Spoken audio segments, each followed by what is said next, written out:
cause de leurs paroles, nous avons vraiment tué le Christ Jésus, fils de Marie, le messager d'Allah. Or, ils ne l'ont ni tué ni crucifié, mais ce n'était qu'un faux semblant. Et ceux qui ont discuté sur son sujet sont vraiment dans l'incertitude. Ils n'en ont aucune connaissance certaine. Ils ne font que suivre des conjectures, et ils ne l'ont certainement pas tué. Alors, soyez tous salués dans le puissant nom de notre Seigneur Jésus. C'est comme je le dis toujours, c'est le nom qui a été donné au-dessus de tout nom. Il n'y a pas un nom, il n'y a pas un homme, il n'y a pas un être vivant, humain sur la terre qui peut vivre après la mort. Cela signifie quoi? Il n'y a pas un être ou un esprit qui peut vivre après la mort de la chair, la première mort, et espérer avoir la vie éternelle s'il n'a Jésus en lui. Jésus-Christ est le cachet, est le passeport pour la vie éternelle. Jésus est le passeport pour le paradis. Celui qui pense qu'il croit en Jésus, il doit avoir pris son baptême. Alors, la question qui est posée aujourd'hui, c'est de savoir, vous qui dites que vous croyez en Jésus, vous qui vous réclamez de Jésus, vous qui dites connaître Jésus, alors est-ce que vous connaissez qui il est? Il s'est chosifié pour que vous compreniez, si vous avez l'intelligence nécessaire pour comprendre. Il dit, personne ne peut être sauvé si vous ne croyez en ce que je suis. Si vous ne croyez pas ce que je suis. Si vous ne croyez pas ce que je suis.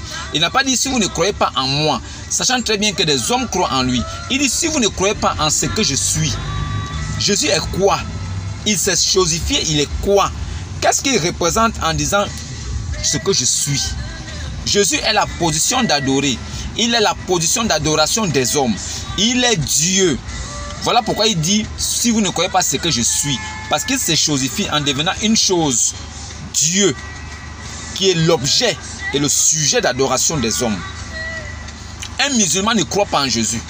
Il n'accomplit pas ce que Jésus a dit. Un musulman, lui, il est comme un catholique. Un catholique, lui, baptise les bébés. Un catholique, il fait la Sainte Seine avec des petites coupelles de biscuits blancs qu'il partage aux gens. Un catholique ne connaît pas que c'est le pain sans levain.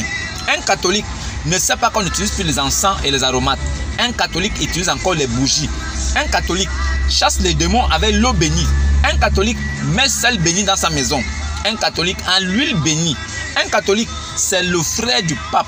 Ce sont des possédés. Ils ne connaissent pas ce qu'on appelle la révélation de Christ. L'esprit de Christ n'est pas dans un catholique. Jamais. Les catholiques ont des idoles encore chez eux. Un catholique a Marie, Maman Marie, en statuette, bien jolie, avec son éternel habit blanc-bleu. Elle a sa robe blanche avec un truc bleu qui passe dessus, comme ça, comme si elle a gagné bac. Ça veut dire que c'est les choses qu'on met souvent aux gens qui font des anniversaires là. Anniversaireuse là. Ça veut dire qu'on met comme ça là, Miss France, ou bien on met comme ça, anniversaire. Maman Marie, elle a sa robe blanche pour dire qu'elle est pure, avec un truc bleu écharpe qui passe dessus. Elle a la même robe, et c'est avec la même robe là qu'elle apparaît aux gens, aux Sainte Marie de Guadeloupe, aux Sainte Marie de machin ceci. Ça veut dire que Marie, même mère de Jésus là maintenant, elle est même de Guadeloupe maintenant. Ça veut dire elle est de Guadeloupe, Sainte Marie de Hollande, et aux Sainte Marie de France. Marie de catholique est fabriquée de toutes pièces. Ce n'est pas notre sœur Marie que nous connaissons. Un catholique est un ouvrier de malheur. Un prêtre catholique, c'est un ouvrier de malheur. Un fidèle catholique, c'est un possédé. Ce sont des djinns qui sont dans son corps. Il se balade comme ça avec la grosse Bible. Il ne sait même pas ce qu'est l'intérieur. Comment peux-tu accepter qu'un prêtre baptise un bébé et tu es assis? Homme sans couilles. Malgré tous les diplômes que vous avez, vous vous comportez comme des pétasses. Un fidèle catholique, c'est un maudit. S'il ne revient pas, il va en enfer. S'il ne se répand pas rapidement, c'est l'enfer qui l'attend. Un prêtre catholique, c'est un ministre de Satan. Lui, il est déjà en enfer. Lui, on n'a pas besoin de quelque chose pour lui. C'est un maudit qui est là. C'est la malédiction qui se balade. Un prêtre catholique, c'est la malédiction qui se balade, ambulante. Si vous n'avez jamais vu la malédiction ambulante dans votre vie là, si vous voyez un prêtre catholique se balader, voilà la malédiction qui se balade. Vous pouvez la filmer, garder ça avec vous. Ça veut dire que pour reconnaître la malédiction, un prêtre catholique, c'est un maudit. Lui baptise bébé. Bébé a cru en quoi? Allez par tout le monde, annoncer la bonne nouvelle. Celui qui croira, baptisez-le en mon nom. Prêtre catholique baptise bébé. Le bébé a cru en quoi? Il faut leur poser la question. On les appelle mon père, mon père. Il faut leur poser la question, on vous appelle mon père pourquoi? Dieu interdit qu'on appelle une autre personne son père géniteur. On peut l'appeler père, c'est normal. Mais père spirituel, un prêtre doit être normalement un père spirituel. C'est un frère spirituel. En Christ, c'est spirituel. Alors comment peut-il accepter qu'on l'appelle mon père? Et vous l'encouragez dans ça. Parce que vous écoutez bien qu'on l'appelle mon père. Vous aussi, vous l'appelez mon père. Vous ne lui posez pas la question, mais on vous appelle mon père sur quelle base? Dieu interdit ça. Et vous dites que vous êtes envoyé de Dieu. Comment venez-vous de la part de Christ, de Dieu, de Jésus? Et vous vous faites appeler père et vous ne dites rien. On vous appelle père, vous ne rejetez pas ça. Vous acceptez. Parce que vous voulez être bien vu des hommes, avoir la gloire humaine. Vous êtes des bâtards. Vous qui conduisez le peuple de Dieu en enfer, vous êtes des maudits. Et c'est pas fini. Il y a des branhamistes aussi. Les branhamistes, eux, ils ont dit Jésus, son temps est passé. La Bible, son temps est passé. Le temps de l'adoration est passé. C'est maintenant le prophète William Branham qui est Dieu. Pour les prêtres catholiques, c'est Marie qui est mère de Dieu, déesse. Pour les branhamistes, c'est William Branham qui est devenu Dieu incarné dans un corps qui est revenu. Donc, on ne doit plus croire en la Bible. On doit croire aux brochures. Un branhamiste, c'est un maudit. Un branhamiste, c'est la malédiction qui est autour de sa vie. S'il ne sort pas de là, il va en enfer. Il ne peut être sauvé. Un pasteur branhamiste, c'est un sataniste. C'est un maudit. Voilà encore maudit qui se balade. Il dit, il est le lieu d'adoration. Les prêtres branhamistes disent qu'ils sont devenus le lieu d'adoration. C'est-à-dire que Jésus même ne compte plus. C'est brochures maintenant qu'il faut lire. Et c'est brochures maintenant qui est en vigueur. La parole de les Saintes Écritures à côté. Voilà un branhamiste. Il baptise même. Il dit qu'on peut baptiser dans des piscines, dans des baptistères. Un branhamiste ne s'appelle pas chrétien. Il ne porte pas le nom de Christ en lui. Il s'appelle Branham. Un branhamiste s'appelle Branham. C'est un petit Branham. Un branhamiste, c'est un petit Branham. Ce n'est pas un chrétien. Si vous voyez un branhamiste qui vous dit qu'il croit oh non, je crois au message de la fin. Je crois au message de la fin. Au message. Ah bon? Tu crois au message?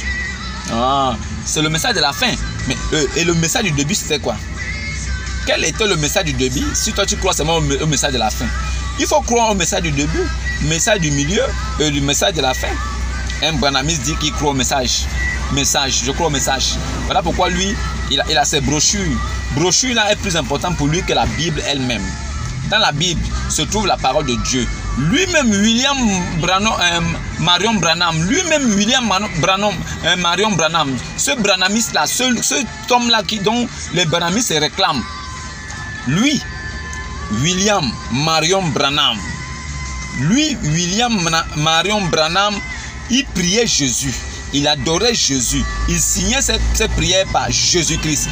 Il parlait au nom de Jésus. Il a dit c'est Jésus-Christ qui l'a envoyé. Mais quand il est mort, eux-mêmes les petits branhamistes qui sont restés derrière, ils ont fait de ça une secte. Ils ont pris le nom du gars, ils ont positionné devant. Ils ont dit maintenant c'est lui qu'ils vont adorer. Ils n'adorent même plus Jésus. Voilà l'église, voilà les branhamistes. Les branhamistes ne sont pas des chrétiens. Les célestes, eux, ils sont des possédés. Un céleste est un maudit. Lui, il dit que le christianisme est céleste. Jésus est venu, il a quitté sa position de Dieu. Il est Christ, d'esprit éternel. Il est rentré dans le monde. Il est venu. Il nous a montré comment adorer Dieu. Il nous a montré comment marcher. Et il nous a dit, allez par tout le monde et annoncez la bonne nouvelle. Car la bonne nouvelle est déjà là. Tout est accompli. Les célestes disent, non, c'est faux. Et ils ne connaissent pas ça. Leur christianisme est céleste dans les cieux. Sur la terre là, il n'y a plus rien. Point céleste là, c'est dans les cieux. Alors que tous les christianistes célestes quittent la terre, qu'ils aillent attendre Jésus au ciel là-bas. Ils vont évangéliser au ciel. Ils vont annoncer la bonne nouvelle au ciel. Que tous les célestes, les christianistes célestes, n'ont qu'à aller déjà au ciel attendre Jésus là-bas. C'est là-bas qu'ils vont évangéliser. C'est là-bas qu'ils vont annoncer la bonne nouvelle. Vous n'avez rien compris. Même la révélation, vous n'avez pas. Vous marchez pieds nus. On ne sait pas pourquoi. Oh, c'est un nom Moïse. Dieu avait dit à Moïse d'enlever les chaussures. Hey, Dieu a dit à Moïse, enlève les chaussures là. Ça ne veut pas dire qu'il enlève les chaussures qu'il avait aux pieds. Les pieds, ce ne sont pas les chaussures physiques. Et en même temps, le lieu sur lequel Moïse était, c'était un lieu saint. Dieu était descendu. Maintenant, vos trucs que vous construisez partout là, vos nids d'abeilles, de poules là que vous construisez là, quand vous construisez vos choses là, et que les hommes doivent venir rentrer s'asseoir dedans, Le lieu est saint. Ah bon? Donc ce lieu est saint, déclaré par vous-même. On vit une époque là où on est dans la grâce. Les hommes, les sacrificateurs aujourd'hui ont disparu. Tout homme a l'esprit de Dieu en lui. Tout homme a l'esprit, a le Saint-Esprit en lui. Tout homme qui a cru en Christ et qui a pris son baptême a le Saint-Esprit en lui. S'il ne l'a pas, qu'il soit patient, il l'aura. On n'a pas besoin d'avoir des sacrificateurs. Celui qui est venu, qui s'est fait sacrificateur, sacrifice et tout le reste, il a tout accompli pour nous. Aujourd'hui là, c'est par la grâce que nous sommes sauvés. On n'a plus besoin de sacrificateurs. On n'a plus besoin de gens pour prier pour nous. Oh non, il faut aller donner un mouton, on va tuer pour toi. Non. On n'a plus besoin de tout ça. Jésus a tout accompli à la croix. Aucun musulman ne peut être sauvé. Quelle qu'en soit la couleur blanche de boubou qu'il a porté, quelle qu'en soit la qualité de chapeau qu'il a mis sur la tête, un musulman ne peut pas être sauvé. Un musulman va aller tranquillement en enfer s'il ne se ressaisit pas. Les musulmans ne croient même pas en Jésus. Ils ne croient ni en Abraham. Ils traitent Moussa, Moïse de menteur. Ils traitent Abraham d'idolâtre. Quand vous lisez le Coran, vous serez carrément dépassé de vous comprendre que Moïse, dans la Torah, il a dit aucun enfant de Noé n'est mort dans le déluge. Mohammed est venu avec ses démons, ses djinns qu'il avait au corps. Lui dit qu'il y a un enfant de Noé qui est mort. On lui demande le nom, lui-même il n'a pas donné le nom. Il a dit un enfant de Noé est mort, c'est tout. Il faut qu'on accepte ça. Nous on dit non, on veut savoir le nom. Jusqu'à aujourd'hui, on ne connaît pas le nom de Noé. On ne connaît pas, hein? On ne connaît pas celui qui est mort dans le déluge. Selon le Coran. Le Coran est venu nous dire que Marie, mère de Jésus là, c'est sœur d'Aaron. Marie, sœur d'Aaron et Marie, mère de Jésus là. Allah a tout mélangé, il ne connaît même pas de qui il s'agit. Ça c'est Dieu qui a des trous de mémoire. Un Dieu qui a des trous de mémoire, ça là, il faut qu'on en adore. Non, il ne s'est pas arrêté là. Les musulmans sont venus dire non, tu peux marier enfant de 6 ans. Tu peux marier enfant de 6 ans, tu écartes tes pieds, tu tapes. Ça ne va aller nulle part. Dans l'islam, quand tu es musulman, la pédophilie n'est pas interdite. Tu peux pratiquer ça tranquillement. Musulman là, mariage forcé existe. Qui dit mariage forcé dit viol. Le viol est légalisé dans l'islam. Voilà une religion qui se dit de paix, mais qui pratique des atrocités. Une religion là où un frère peut marier sa soeur. Des abominations. Ça dit que c'est une religion de l'abomination. Maintenant, il y a un caillou qui était tout blanc qui est tombé du ciel. Il a noirci avec les péchés. Il faut aller faire bisous à ces cailloux-là pour que tes péchés soient pardonnés. Non, il ne faut pas prier Dieu pour qu'il pardonne tes péchés. Non, c'est caillou qui va maintenant, c'est caillou maintenant qui pardonne les péchés. Un musulman, c'est un digne. Ne vous fiez jamais à l'accoutrement les bobos qui portent là. Ils sont des pervers à l'état pur. La perversité même existe. Quand tu vois un imam musulman, c'est la perversité là à l'état physique. C'est-à-dire qu'ils sont d'un degré de perversité qui ils vous font croire que c'est des tombeaux blanchis. Le dehors de la coupe est propre, mais l'intérieur est plein de vermines et de poisons.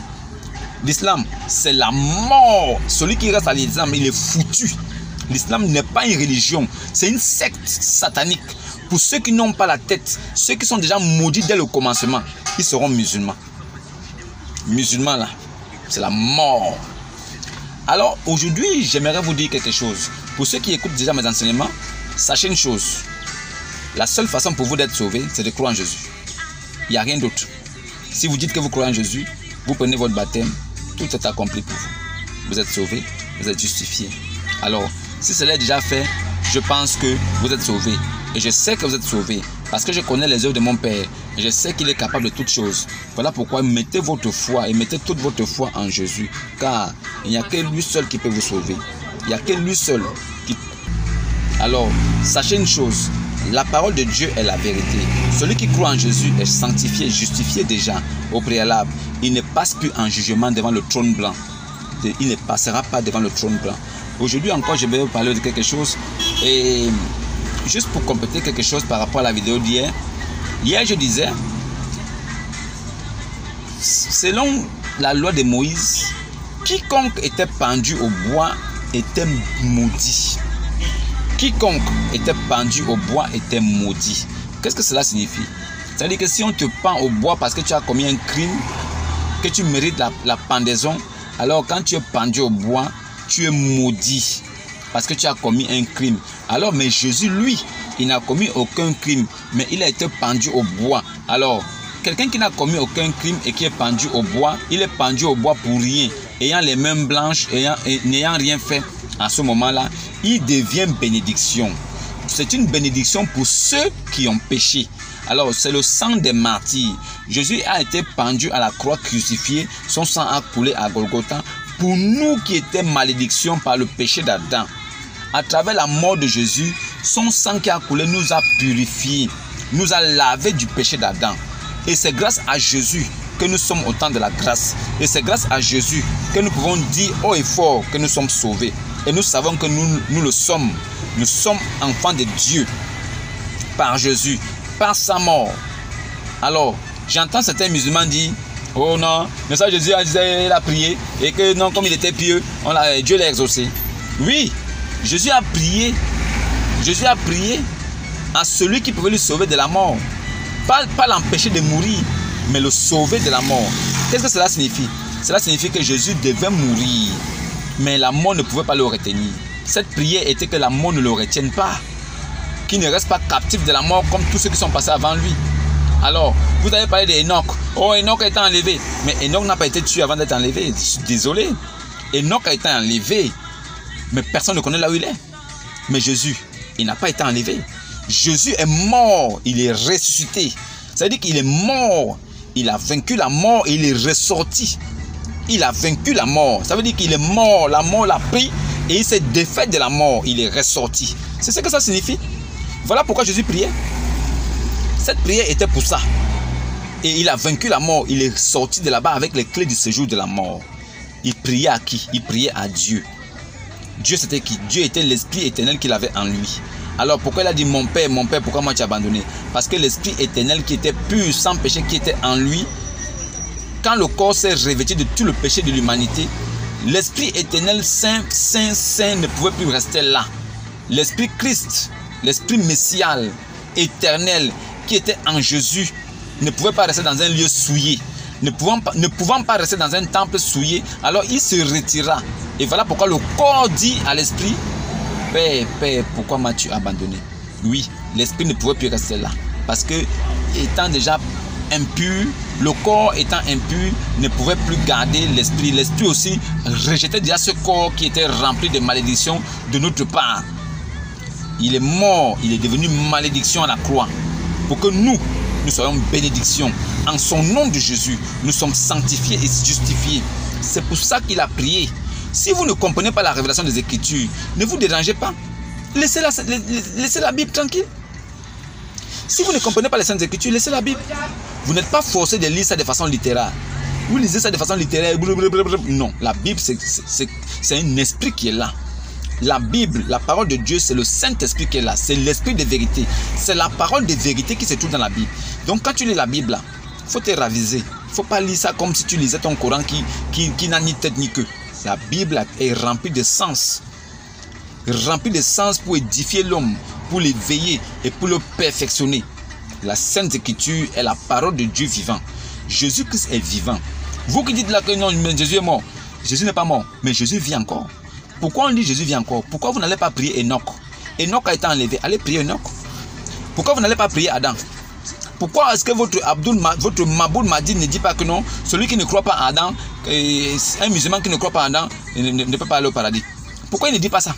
Pourquoi il ne dit pas que non, celui qui ne croit pas à Ibrahim ne va pas aller au paradis? Pourquoi Maboul Madi dit non, le musulman qui ne croit pas en Jésus est condamné? Pourquoi il dit ça? Pourquoi c'est seulement le nom de Jésus? Vous ne comprenez pas, c'est un rusé. Il vous fait comprendre que le seul chemin là, c'est Jésus. Jésus est mort. Il est parti sous terre. 3 jours après, il est ressuscité des morts. Il a vaincu la mort. Il est resté avec ses disciples. Après, il est reparti au ciel. Jésus est monté au ciel. Alors ceux qui vont fêter la Pentecôte là, vous là, qui fêtez la Pentecôte, vous là, vous là, petits chrétiens à 2 balles sur la forme, qui ne connaissez même pas qui est Christ, si vous vous hasardez à fêter la Pentecôte, vous êtes des maudits. Celui qui va fêter la Pentecôte, c'est un maudit. À la Pentecôte, l'esprit de Saint-Esprit est descendu sur tous les disciples et tous ceux qui étaient dans le lieu où Jésus avait dit. Alors, ils ont été tous remplis du Saint-Esprit. Et c'est à partir de ce jour-là que tous ceux qui vont croire en Jésus doivent être remplis du Saint-Esprit. Nous qui avons cru en Jésus, nous avons reçu. Et si nous n'avons pas encore reçu, nous recevrons aussi. Chacun reçoit à son tour. Maintenant, quand vous fêtez la Pentecôte, c'est pour dire quoi? Quelle est la mention de l'Écriture?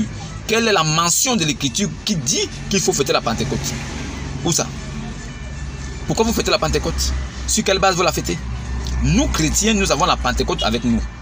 Nous avons l'Esprit avec nous. Nous l'avons déjà reçu. Alors, tout le monde reçoit le même esprit. Donc, on n'a pas besoin de fêter ça. C'est pas comme si l'esprit apparaissait aujourd'hui. Il faut qu'on fête parce que l'esprit est apparu et il va disparaître. Nous vivons avec l'esprit là en nous. Voilà pourquoi les véritables chrétiens ne peuvent pas fêter la Pentecôte. Un vrai chrétien véritable, enfant de Jésus, cohéritier avec Christ devant le Père, il ne fête pas la Pentecôte. Il est la Pentecôte. Lui-même, il est l'esprit éternel parce que l'esprit éternel est déjà en lui. Il n'a pas besoin de fêter ça comme si c'était un événement, comme si ça devait arriver et repartir. Celui qui se dit chrétien et qui fait de la Pentecôte, ce n'est pas un chrétien, c'est un menteur, c'est un mécréant.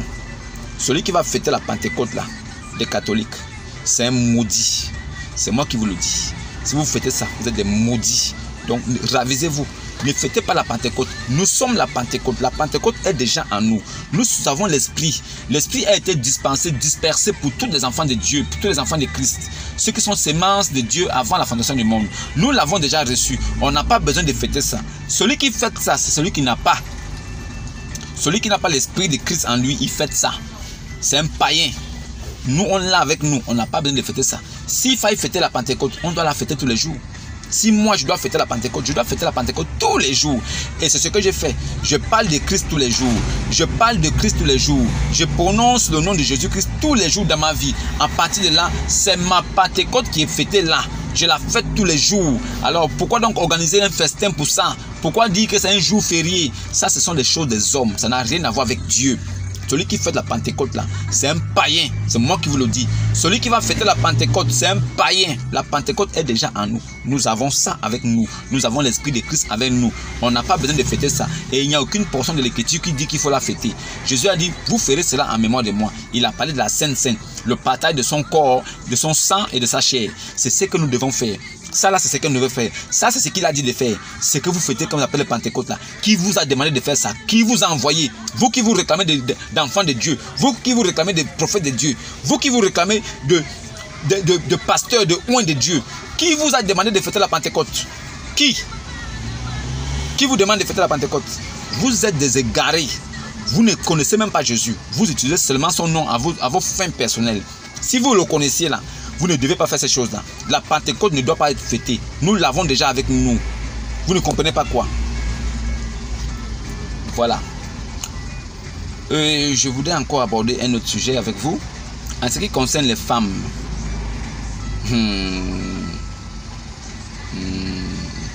Parenthèse de vie.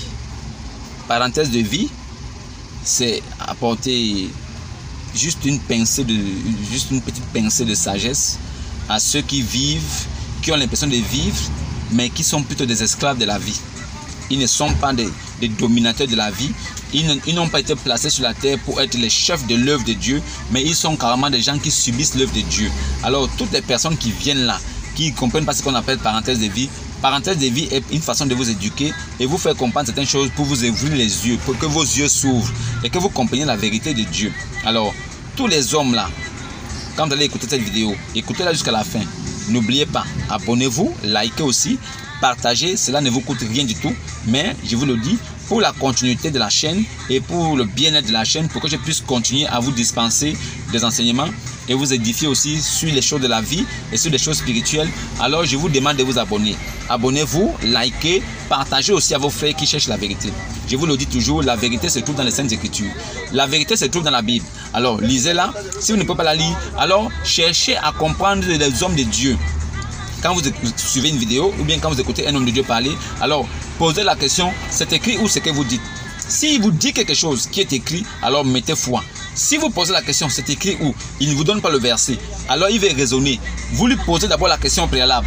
Donne-moi le verset d'abord avant de philosopher. Répondez comme ça. C'est écrit où? Dès qu'il va apporter des affaires de oh, tu sais, tu dis non, monsieur ou bien madame, montrez-moi là où c'est écrit que ce que vous avez dit là, il faut le faire. Après ça, maintenant, vous pouvez philosopher. Je serais tellement ravi de vous écouter philosopher parce que j'aurai déjà la base qui est là, qui va me permettre maintenant de vous écouter et savoir que je suis dans le bon chemin. Si vous me dites quelque chose et vous êtes incapable de montrer un verset pour prouver et pour affirmer et pour certifier ce que vous dites, alors ne parlez même plus. C'est pas la peine que vous parlez. Je ne vous laisserai même pas parler parce que vous allez vouloir s'aimer la mort dans la vie que j'ai en moi. C'est écrit où ce que vous dites? C'est la question de base. Tous les poèmes vont s'arrêter. Alors, parenthèse de vie, elle est là pour vous parler de quelque chose ce soir. J'aimerais attirer votre attention sur quelque chose que vous ne connaissez pas. Les hommes là qui font des enfants avec des femmes. Tu fais un enfant avec une femme. Oh, elle ne veut pas que tu voies l'enfant. Oh, elle prend l'enfant, elle fuit. Oh, elle a pris l'enfant, elle a disparu. Oh, elle a pris l'enfant, elle ne veut même pas venir. Il n'y a pas de souci, frère. Homme, frère, écoutez bien ce que je dis. Si vous faites des enfants ou un enfant avec une femme qui ne veut pas vous montrer l'enfant, ou bien qui s'arrange à ce que vous ne voyez pas l'enfant, ou bien qui vous cache l'enfant, ou bien qui met des choses à disposition pour que vous ne puissiez pas voir votre enfant comme vous le voulez, ne stressez même pas. Laissez-les avec les enfants là. Si une femme fait un gangan avec l'enfant pour dire que non, elle veut vous faire du chantage avec un enfant, il est encore petit, ou 3 mois, ou 6 mois, ou 1 an, laissez-la avec l'enfant. Si vous savez là où l'enfant se trouve et que vous pouvez donner quelque chose pour l'enfant, alors faites un petit marché, allez déposer. Si c'est un petit enfant, il ne vous coûtera rien du tout. Pensez à lui parce que c'est votre sang qui est là. Faites un petit marché de l'eau, des petits trucs, des yaourts, des choses pour enfants. Allez-y déposer. Si l'enfant utilise encore des couches, achetez des couches, de tout ce qu'il faut avec les lingettes pour le nettoyer quand il a fait caca et tout ça, essuyer. Alors vous allez déposer là-bas. Ne vous prenez pas la tête. Allez-y seulement déposer chez la dame en question. Si elle est encore chez ses parents, allez-y déposer là-bas. Et partez. Ne créez pas de problème. Pas d'incident. Il n'y a pas de je veux voir l'enfant, comment tu refuses, machin, non, il n'y a pas de ça. Il n'y a pas que non, tu ne peux pas m'interdire de voir mon enfant, c'est mon enfant. Il n'y a pas de ça. Laissez-lui. Ne forcez pas. Laissez l'enfant avec elle. Laissez l'enfant avec elle. Achetez ce qu'il faut.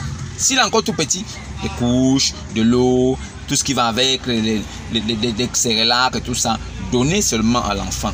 Ne discutez rien avec l'enfant. Ne discutez pas votre enfant avec la mère de ce dernier. Ne discutez jamais. Laissez-lui l'enfant. Faites ce que vous devez faire. Tranquille. Mais il y a une chose que vous-même, homme, vous devez savoir. Que nous sommes à l'image de Dieu. Nous sommes la gloire de Dieu représentée sur la terre. L'homme a été conçu à l'image de lui-même, notre Père. L'homme est le chef de la famille. Il est l'autorité après Christ. La femme, elle doit être soumise à son mari. Maintenant, vous, hommes, qui avez reçu la révélation de Dieu, qui connaissez Dieu, alors vous devez connaître ces choses-là. Laissez la femme avec l'enfant. Faites ce que vous devez faire en tant que père. Parce qu'il s'agit de votre sang et pas le sang de cette dernière. Il n'y a rien dans la maman qui peut lui permettre de se réclamer d'être que je suis sa mère. Je suis sa mère là. C'est parce que c'est elle qui l'a porté. C'est elle qui l'a enfanté. C'est ça. Je suis sa mère. Mais l'enfant là, il porte l'ADN de son père. C'est le sang de son père qui est là. Donc monsieur, le sang qui est là, c'est votre sang qui est là. Ne faites pas palabre. Faites toujours les choses pour le bien-être de votre enfant. Si la maman de cet enfant-là amène des allures, alors donnez seulement pour l'enfant. Ça veut dire que si vous pouvez voir le sourire de votre enfant, c'est le plus important. C'est votre sang. La femme ne sait même pas que l'enfant qu'elle porte ne l'appartient pas. Ce n'est pas son sang. Sinon, on aurait pris l'ADN de la femme et de l'homme quand on fait les examens pour savoir qui est le père. On veut toujours savoir qui est le père parce que c'est l'ADN du père qui est important. La mère même là, elle a seulement la mère poule. Ça veut dire que elle est la poule porteuse. La mère est le truc qui a porté. Elle est la petite maisonnette qui a abrité votre progéniture à vous. Il s'agit de votre sang, de votre descendance. Il s'agit de vous-même qui est là. C'est vous-même. Ne discutez jamais les enfants avec les femmes. Laissez-leur ces enfants-là. Si vous avez des moyens, faites ce qu'il y a, achetez ce qu'il y a, déposez, donnez, ne discutez pas. Pas de bruit. Il s'agit de votre progéniture à vous. Homme, c'est votre progéniture.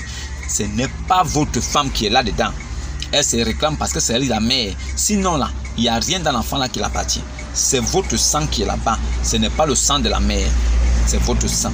Vous ne pouvez vous dissocier de votre enfant.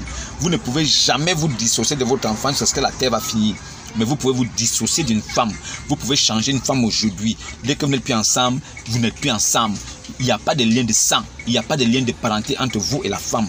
Mais le lien de sang et de parenté, c'est entre vous et votre fils jusqu'à la mort. Jusqu'à la fin des temps. Vous ne pouvez jamais être dissocié de votre enfant. Alors faites des choses bien. Des femmes qui discutent des enfants, qui ne veulent pas vous les donner, ou bien qui ne veulent pas que vous les voyez, laissez-leur avec ces enfants-là. Donnez ce que vous pouvez donner. Achetez, déposez, sans problème. L'enfant là, quand il va grandir, il va chercher son père. Il va dire, je veux voir mon père. Mais c'est la façon dont vous allez maintenant le prendre, quand il viendra vers vous, qui lui fera comprendre qu'effectivement vous l'avez aimé, ou bien vous l'avez abandonné. Il n'y a que ça. L'enfant, il aura un certain âge, il va dire, je veux voir mon père. Il voudra vous écouter. Il voudra savoir ce que vous pensez de lui. Est-ce que vous l'avez vraiment aimé? Est-ce que vous avez vraiment voulu la voir? Est-ce que ce qu'on lui a dit partout là, ce qu'il a constaté lui-même en grandissant, ce vide-là où vous n'étiez pas, est-ce que c'est vraiment fait exprès ou bien c'est quelqu'un qui a causé tout ça? L'enfant, quand il a déjà un certain âge de réflexion, alors il regarde son père dans les yeux, il écoute ce que son père dit, il entend ce que son père dit, il analyse. Si son père l'a aimé, sur les propos de son père, si la disposition que son père aura pour lui accorder du temps, alors il saura qu'il y a eu un faux jeu quelque part et on a juste trompé. Mais si son père est là et que son père répond présent, alors lui va aimer son père même plus que sa mère. Parce que c'est son sang qui est là. Mon frère, c'est comme vous pouvez prendre, si vous prenez de l'eau et vous prenez un morceau de bois avec du feu. Si vous prenez un morceau de bois avec du feu et vous prenez de l'eau, si vous essayez de mélanger les deux, le feu va s'éteindre. L'eau va éteindre le feu et le feu va chauffer l'eau, ça va s'évaporer. Une petite quantité va s'évaporer. Ça veut dire que ça ne s'entend pas. Mais si vous prenez un morceau de bois avec du feu. Jésus était mort, crucifié, ressuscité, élevé à la droite de Dieu, comme dit les évangiles. Donc si vous prenez un morceau de bois et vous prenez une brindille avec du feu, c'est-à-dire que le morceau de bois avec du feu et la brindille avec du feu, quand vous allez mélanger les deux, vous verrez que le feu va s'amplifier encore un peu plus. Vous allez sentir que l'autre va donner un peu de force à l'autre. Il y a un qui va ajouter le pouvoir à l'autre et le feu va grossir. Donc quand vous voyez votre enfant et que vous vous comportez bien avec elle, quand elle vient vers vous, c'est pour savoir réellement si ce qu'on lui a dit, ce que sa mère lui a bombé l'esprit, ce que sa maman lui a raconté, ses parents, pour vraiment créer une cassure entre toi et ton fils. Ils vont dire ce qu'ils veulent, ils vont raconter ce qu'ils veulent, ils vont vouloir créer la cassure. Mais la cassure là ne sera que créée si vous, père, vous le laissez faire. Si vous, le père, vous permettez que ça arrive. Parce que quand votre enfant aura l'âge de vouloir vous connaître, vouloir parler avec vous, vouloir être avec vous, et vous, le père, vous ne trouvez pas du temps pour être avec lui, vous ne l'accordez pas votre temps, vous ne lui parlez pas, vous l'évitez, l'enfant saura que ses parents maternels lui ont dit la vérité. Alors l'enfant va commencer à vous détester. Et quand un enfant commence à détester son père là, ça va l'attraper. Ça va attraper son père là, le poursuivre, jusqu'à ce qu'il se répande et il demande pardon à Dieu. Parce qu'un enfant qui n'a rien demandé, toi, papa, tu t'es mis avec sa mère, vous avez fait un mariage en secret, vous avez tapé dans le noir, elle est venue au monde. Ce n'est pas un enfant bâtard. Elle a un père, une mère. Même si le père fuit ou bien le père disparaît, cet enfant-là a un père. Aux yeux de Dieu, cet enfant a un père. Donc vous, qui faites des enfants et qui les abandonnez parce que vous voulez jouer les rigolos, ou bien vous voulez jouer les fous, ou bien vous voulez jouer les sans-cervelles, vous êtes des maudits. Quand vous faites des enfants avec des femmes, cherchez à garder vos enfants. Même si vous n'avez pas de moyens, battez-vous autant que vous voulez, que vous pouvez. Trouvez un peu d'argent, allez donner. Occupez-vous de vos enfants. Si la maman de l'enfant vous repousse et crée l'écart entre vous, alors en ce moment ne forcez rien. Laissez-lui avec l'enfant. Sachez une chose, ce qui est sûr, quand l'enfant va grandir, lui-même va vous chercher. Et quand il va vous chercher, soyez disponible, soyez là pour lui. Car c'est en ce moment-là qu'il saura si son père l'a aimé ou pas. Ce n'est pas à partir des propos de sa mère ou bien l'embrouiller l'esprit. Les enfants que vous voyez là, ils ne grandissent pas parce qu'ils sont formatés par les mères. Non, c'est ce qu'ils voient, c'est les actes qui sont posés devant eux qui les font croire que c'est vrai, c'est la vérité. Alors soyez présents pour vos enfants, mais ne discutez jamais des enfants avec les femmes. Ce sont des mères porteuses, elles n'ont qu'à garder. Si elle te dit qu'elle ne veut pas te voir, il n'y a pas de problème. Elle n'a qu'à garder l'enfant là. Mais toi, si tu as des possibilités, donne ce que tu peux. Jusqu'à ce que l'enfant ait un certain âge, mon frère. Dans la vie, soyez patient. La patience là, c'est la meilleure arme qu'une personne peut avoir sur la terre. Il n'y a rien d'autre. Quelqu'un peut vous voir aujourd'hui, vous êtes pauvre, vous n'avez rien. Mais avec le temps, il joue, il découvre que l'homme qu'on avait vu là, qu'on avait négligé là, aujourd'hui il est un grand monsieur. C'est avec le temps et la patience. La patience réside dans toutes choses. La patience réside dans tout ce que l'homme peut faire. Même en amour, c'est pareil. Vous désirez une femme, elle est réticente, elle n'est pas d'accord, ou bien elle prend du temps. Mon frère, accordez-lui tout le temps qu'il faut. Parce que c'est dans le temps et dans la patience que les idées s'affermissent et qu'on se rend compte qu'effectivement, le choix qu'on a envie de faire est le bon choix. Et on s'engage parce qu'on a ri, on a réfléchi, on a mûrement réfléchi. On ne s'engage pas dans la folie, ou bien parce qu'on nous a dit, oh, on est parti. La plupart des gens qui s'engagent dans la hâte, ou bien qui prennent des engagements dans la précipitation, ils récoltent toujours la tempête et les problèmes. Soyez patient dans tout ce que vous faites. Une femme qui vous bloque l'enfant parce qu'elle ne veut pas vous la donner, ou bien vous le donner parce qu'elle se dit que c'est un objet de chantage, ou bien une occasion de chantage pour elle. Ne vous prenez jamais la tête avec ça. Laissez-la avec l'enfant. Ne discutez jamais un enfant avec une femme. Si l'enfant a encore 2 ans, 3 ans, jusqu'à 8 ans, ne discutez jamais. Quand il aura passé 8 ans, ce que vous pouvez faire, c'est que vous trouvez un moyen d'aller toujours le voir. Quand c'est possible, vous allez le voir. Maintenant, si sa mère l'éloigne de vous au point où vous ne pouvez pas le voir, laissez tomber. Ne cherchez même pas à parler. Laissez ça comme ça. Ne parlez pas, ne lui faites pas la pression, ne l'insultez même pas, ne la cherchez pas, ne lui mettez pas la pression. Ne lui mettez pas la pression. Laissez-la vivre. Ça veut dire qu'il faut qu'elle vive à un moment donné. Elle se dit, oh, c'est comme si le monsieur là, il a oublié son enfant. Hein. Il ne parle même pas. Lui, vous oubliez. L'enfant là, grâce à Dieu, il va grandir. Et un jour comme ça, il va vous appeler, ou bien il va vous apparaître comme ça. Il dit que papa, c'est moi tel. C'est la façon dont vous allez l'accueillir là, qui saura vraiment que oui, mon père m'a aimé, qu'il y a eu des empêchements. Ce n'est que comme ça là. Voilà pourquoi je tenais à vous dire ça, pour essayer d'aiguiser votre esprit, pour que vous compreniez. Cette affaire-là cause beaucoup de soucis dans les foyers. Même pas dans les foyers, dans les relations entre hommes et femmes. Parce que la plupart des femmes font ça. Elles font ça, elles gardent des enfants des gens et elles font du chantage. Oui, et l'homme, ceux qui sont peu patients, qui sont colériques, ils pètent, ça dégamme, ça crée des conflits, des bagarres même, des séparations de famille. Ne vous séparez jamais avec des gens, ou bien ne créez jamais de conflits à cause de votre enfant. Votre enfant là, jusqu'à la fin du monde, c'est votre enfant. Cela ne changera pas. Même si cette femme-là prend l'enfant et donne à un autre monsieur en disant que non, c'est ton enfant, ce monsieur-là va élever cet enfant-là. Mais lui-même dans son cœur, il saura que cet enfant-là n'est pas le mien. Et l'enfant aussi, en grandissant, il saura que ce monsieur-là n'est pas mon père. Ce n'est pas mon père géniteur qui est là. Ce n'est pas mon père biologique qui est là. Mais il va grandir dans le respect, dans le calme, parce qu'il ne pourra pas parler. Mais quand il va atteindre un certain âge, il va vous surprendre vous-même. Il vous dira, moi je veux voir mon vrai père. C'est en ce moment-là que vous allez comprendre. Oui, c'est en ce moment qu'il comprend toujours. Moi, il veut voir mon vrai père. Et quand il commence comme ça, ce sont les problèmes qui ont commencé à la maison. Jusqu'au jour où la maman va prendre le numéro remettre, il va vous appeler. Et de toute façon, vous allez vous comporter avec lui là. C'est que vous allez lui dire là. Vous allez voir que sa vie va changer. Quand vous allez vraiment le récupérer, c'est-à-dire que lui montrer que son père l'aime et son père est toujours là. Son père a toujours été là. Son père a toujours été présent. Même si la maman a fait ce qu'elle a voulu faire, le père attendait le moment. Quand il revient comme ça, vous lui montrez que vous l'aimez. Vous allez voir que même à la maison, il va changer. Ça veut dire que même au niveau de son comportement à la maison, il va changer. Il va devenir plus lumineux, plus heureux. Il sera plein de bonheur. Il va commencer à mieux travailler à l'école. Il va commencer à faire des choses bien. Parce qu'il sait qu'il a un père qui est là. Son père l'aime et son père ne peut pas le laisser tomber. Quand il sait qu'il peut compter sur vous en tant que père, votre enfant va vous aimer plus que votre mère. Il va vous aimer plus que sa mère. Sa mère aura l'impression que, oh, avec tout ce que j'ai fait là, non, maman, toi qui le gardes là, ce n'est pas ton sang. Tu portes un bébé dans ton ventre, mais ce n'est pas ton sang. Donc, ce sang-là s'attache à son sang. Donc, voilà pourquoi les enfants s'attachent toujours à leur père. Mais, quand vous voyez le contraire, c'est des papas démissionnaires. Des papas qui... Ça veut dire que même dans les foyers là où un homme et une femme vivent, souvent l'homme est démissionnaire. Ça veut dire qu'un papa transparent, un papa invisible dans la maison, c'est la qualité d'enfant là que tu vois souvent que non, ils ne s'attachent pas à leur père. Mais un papa qui est présent, un père qui est présent, qui est toujours là, qui a du temps pour ses enfants vont s'attacher à lui plus que les mères. Et c'est souvent ça que les mamans remarquent. Ils disent que, oh, avec tout ce que j'ai fait là, l'enfant s'attache à son père parce que c'est lui-même qui est là, c'est son propre sang. Ne discutez jamais les enfants avec les mères. Jamais.